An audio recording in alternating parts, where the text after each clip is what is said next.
At some point in your life, you're going to have an old PC laying around, not doing much. Let me show you my insider secret on how to turn that old box into a server that will protect and automatically duplicate the files on it without you ever thinking about it. It's called a RAID server. Let's make one.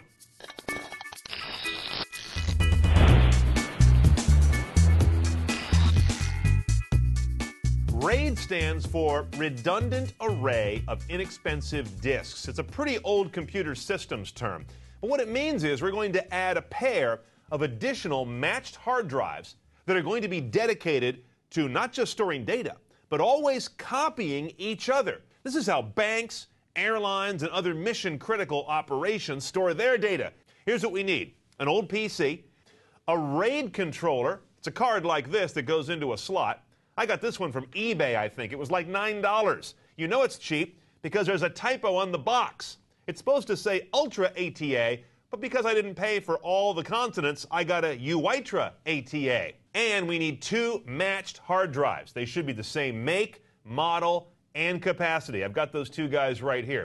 Now, RAID cards can be had in a variety of specs, but the key is that you want one that supports RAID 1, also known as mirroring, and that has the right connection here to fit into a free slot on your computer. And it also has to have the same kind of interface as the drives you're attaching to it. Oh, and before you start, jot down the exact make and model of the chip on your RAID card. This will be handy when you go to chase down the latest driver for this guy later.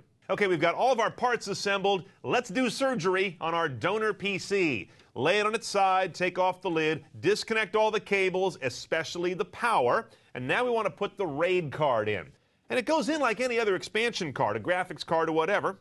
Next, attach the ribbon cables that go from the card to your drives. You put one on each of the header connectors right there on the card.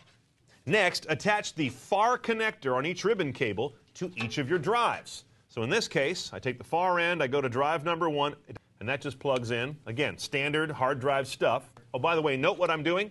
During the setup, I'm not going to install the drives yet, but I'm going to lay them on a piece of cardboard so we don't get any static or electrical shorts between the drive and the chassis of the machine. Now check the manual or the software that came with your RAID card to see where these jumpers need to be. You know, this is the master-slave cable select thing. Most importantly, the drives need to be set on the same jumper setting. Now we got to add power to our drives. That's simple enough. Find two power connectors. Now power up your machine, and when you do, look for a new boot up message that'll tell you how to enter RAID setup at the BIOS level. In that setup area, verify that your two drives show up and put them together as mirrored. Okay, and then continue booting into Windows and let that go on its way. Next thing we're going to do is install the driver for the RAID card. Now remember when I told you to write down the model of the chip on the RAID card? This is where it gets useful. I'm going to go online and get the latest one from the manufacturer. Now check under your device manager, which is My Computer, Properties, Hardware, Device Manager. You'll find it down here under SCSI and RAID controllers, and there it is, and everything looks fine.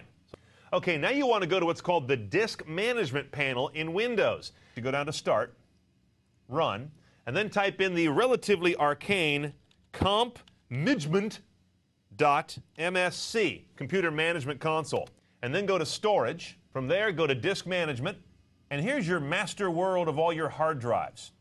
This is where you'll partition and format your two new RAID drives and make them usable to Windows. I'm going to right-click there and do a new partition.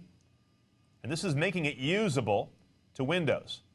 Set a primary partition, use all your disk space, let it assign whatever drive letter it wants, format it, and let her rip.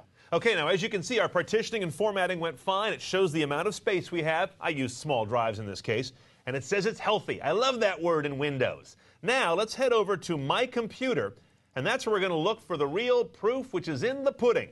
Does our drive array show up as a drive? And sure enough, there it is. It's called New Volume. Let's give it a name we always know. I'm just going to call that RAID.